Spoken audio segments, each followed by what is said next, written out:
വരാനിരിക്കുന്ന നിയമസഭാ തെരഞ്ഞെടുപ്പിൽ കേരളത്തിൽ ചുവട് ഉറപ്പിക്കാൻ BJP.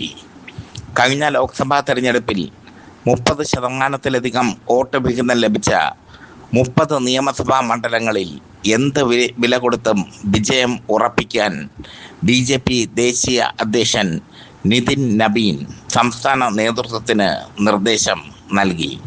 കർശന നിർദ്ദേശം നൽകി എന്ന് പറയുന്നതാകും ശരി. കൊച്ചിയിലെ താജ് ഹോട്ടലിലാണ് BJPയുടെ സംസ്ഥാന കോർ കമ്മിറ്റി യോഗം ചേർന്നത്. BJPയുടെ വിജയതന്ത്രങ്ങൾക്ക് രൂപം നൽകിയതും അവിടെ വെച്ച്.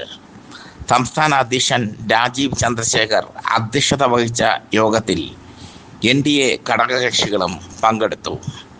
ഇരു മുന്നണികളോടും കൂറില്ലാതെ നിൽക്കുന്ന സിംഗ് വോട്ടുകൾ ലക്ഷ്യമാക്കി പ്രവർത്തിക്കാൻ നിതിൻ നബീൻ നിർദ്ദേശിച്ചു. സിംഗ് വോട്ടുകളാണ് നമ്മുടെ ലക്ഷ്യമെന്ന പ്രാധാന്യം നൽകിക്കൊണ്ട് യുദ്ധത്തിന് ഇറങ്ങാനാണ് നിതിൻ നബീൻ പറഞ്ഞത്. ഇരു മുന്നണികളോടും കൂറില്ലാത്ത വോട്ടുകൾ, അത് ലക്ഷ്യമാക്കി നീങ്ങുക. ഇത്തരത്തിൽ ചാഞ്ചാടി നിൽക്കുന്ന 10% വോട്ടുകൾ അനുകൂലമാക്കിയാൽ 30 സീറ്റുകളിൽ വിജയം ഉറപ്പാണെന്ന് നിതിൻ നബീൻ ചൂണ്ടിക്കാട്ടി. ശബരിമല സ്വർണ്ണക്കൊള്ള പ്രധാന തെരഞ്ഞെടുപ്പ് പ്രചരണമാക്കാനും അദ്ദേഹം നിർദ്ദേശിച്ചു. ശബരിമല സ്വർണ്ണക്കൊള്ളയിൽ UDFനും LDFനും ഒരേപോലെ പങ്കുണ്ട് എന്ന് വരുത്തി തീർത്തുകൊണ്ടുള്ള പ്രചരണമാണ് നടത്തേണ്ടത്. മോദി സർക്കാരിൻ്റെ വികസന നേട്ടങ്ങൾ അത് വളരെ ശ്രദ്ധേയമായി പ്രചരണത്തിൽ ഉണ്ടാകണം. ചുരുക്കത്തിൽ ശബരിമല സ്വർണ്ണക്കൊള്ളയും മോദി സർക്കാരിൻ്റെ വികസന നേട്ടങ്ങളുമാകണം പ്രചരണ ആയുധങ്ങൾ. കേരളത്തിലെ BJPയിൽ ഇനി ഗ്രൂപ്പിസം അനുവദിക്കില്ലെന്നും നിതിൻ നബീൻ മുന്നറിയിപ്പ് നൽകി. നിർണായക സ്വാധീന ശക്തിയായി മാറിയില്ലെങ്കിൽ അടുത്ത തെരഞ്ഞെടുപ്പിന് ശേഷം BJP നേതൃത്വം അട്ടിമുട്ടി അഴിച്ചു പണിയുമെന്നും അദ്ദേഹം പ്രഖ്യാപിച്ചു. ഇനിയുള്ള 90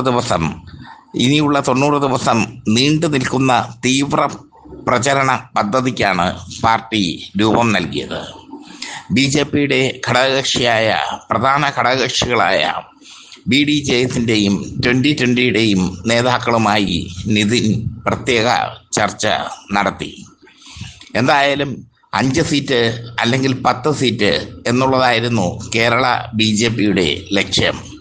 അതൊന്നും പോരാ എന്നാണ് ദേശീയ അധ്യക്ഷൻ പ്രഖ്യാപിച്ചിരിക്കുന്നത്.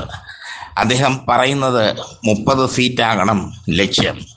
30 സീറ്റ് നേടിക്കഴിഞ്ഞാൽ BJP മുഖ്യ പ്രതിപക്ഷമായി വരും.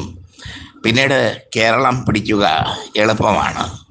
അതല്ല സംഭവിക്കുന്നതെങ്കിൽ 2-3 സീറ്റുകളാണ് നേടുന്നതെങ്കിൽ രാജീവ് ചന്ദ്രശേഖറുടെ സ്ഥാനം തെറിക്കും.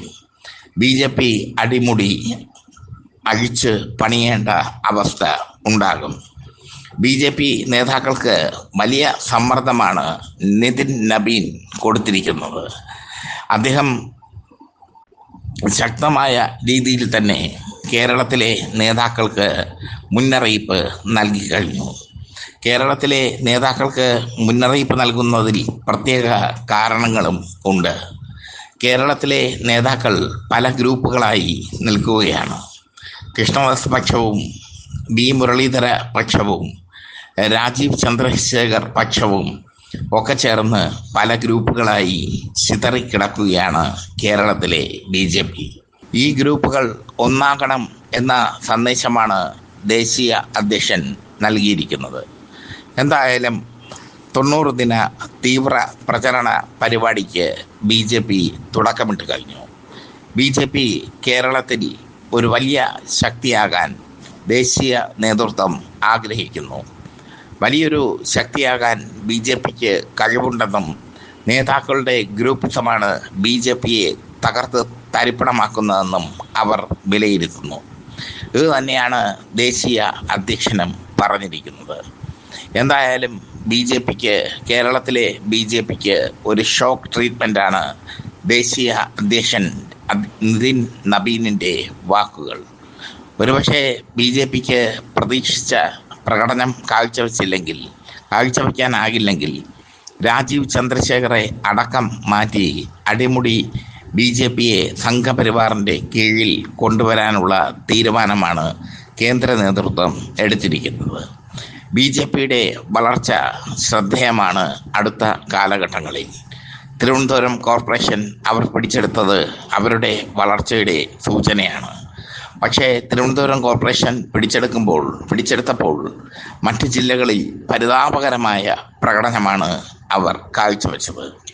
ചുരുക്കത്തിൽ BJPക്ക് വേണമെങ്കിൽ 30 സീറ്റ് പിടിക്കാം എന്ന സൂചനയാണ് ദേശീയ അധ്യക്ഷൻ നൽകിയിരിക്കുന്നത്. അതനുസരിച്ചാകും BJPയുടെ ഇനിയുള്ള പ്രവർത്തനം എന്നതും ശ്രദ്ധേയം.